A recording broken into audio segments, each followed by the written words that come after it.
back to another video. It's Jose Rodriguez, leader of the TubeBuddy with Keller Williams here in New York.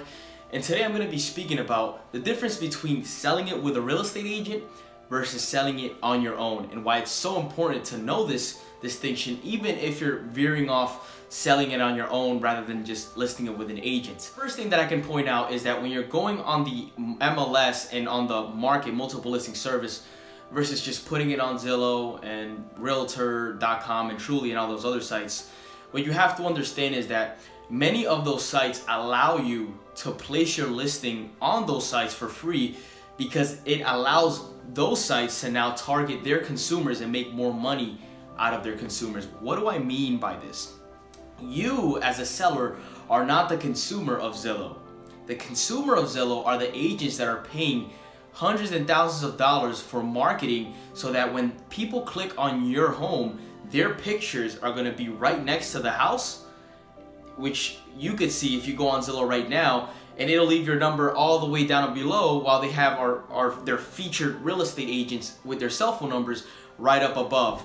And what a buyer first sees is, number one, they see the house, but number two, as soon as they look to the right, they could see all the other agents that are currently being marketed and featured on that listing, simply because they're paying Zillow to allow more space into their site so that they can view those agents and call those agents versus directly calling the homeowner. So that's something very important to understand.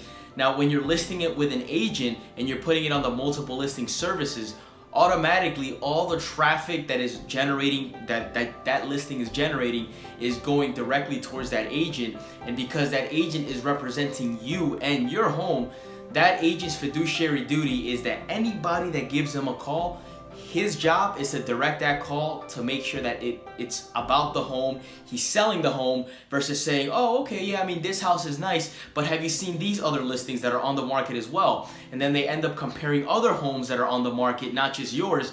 And that's why having an agent that can represent you is so valuable, because he's not only just going to be marketing your listing, but he's also going to be selling your listing when the proper buyer comes across, versus just showing them around with the other houses that are on the market, or maybe the other houses that those agents have on the market. Very, very important to know. The second thing I want to touch on is also, the commission, right? So selling it on your own versus selling it with an agent, a lot of people say, well, hey, the reason I'm selling it on my own is because I want to save the commission. And look, I get it. I've done things on my own when certain things has happened to my car, let's say, and I didn't want to waste time or spend money on the mechanics. I just go out there and work on the car myself. Those are just simple examples of doing certain things on your own that you can save money, just like saving the commission, which a lot of people are doing. Look, I get it. Thousands of dollars for somebody that's going to sell your house, and that's why now, when you're really talking about this subject, you really have to understand that the commission matters. And there's a lot of agents that are just going to be like, oh, I'll just do it for 4%, 3%, 2%. I look at these agents as the type of agents that you take your car to the mechanic, or you take the car to the shop, and then they fix a few things, but then one day passes when you take it back to the house, and then other things start showing up, other systems, so that the problem never gets solved. Hence, the house never gets sold, or you end up selling it for lower than you should have. And therefore, yeah, I would say definitely list it on the market as a for sale by owner on your own, because look, a lot of agents just simply are just putting your house on the market and not exactly doing what they're supposed to be doing.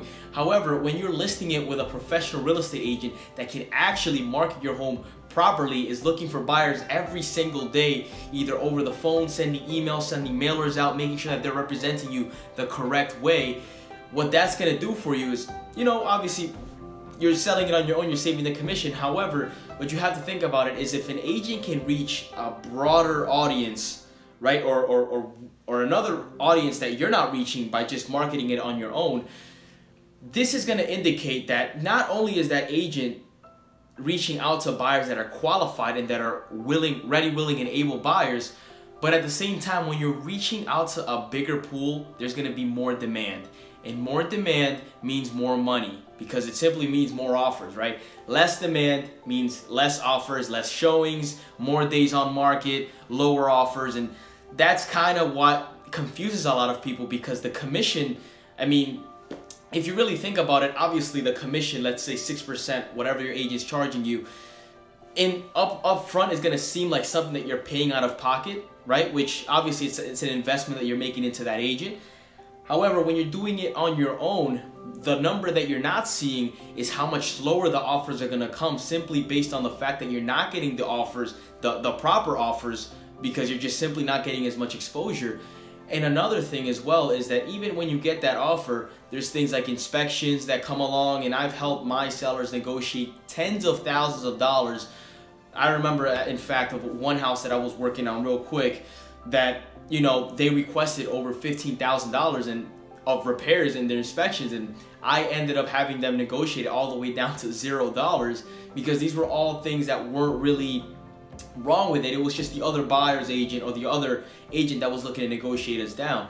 So this is just something simply for you guys to keep in mind. It's not just about finding the buyer, it's also now negotiating the inspections, negotiating contracts, what happens when so-and-so's not answering, this and that. So that's one part, but there are multiple pieces to the puzzle, especially through these times. I'm currently filming this during the COVID-19 pandemic, right? And through these times, obviously, we have to be a little bit more savvy and stay on top of everything that's going along the way.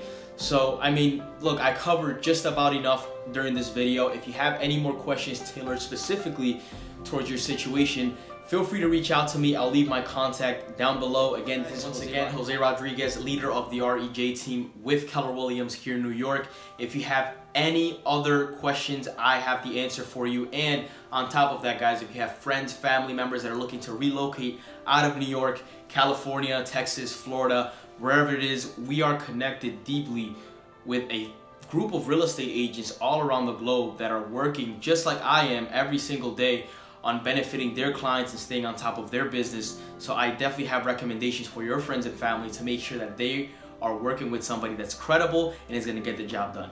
Thanks for tuning in, guys, and I'll catch you on the next one.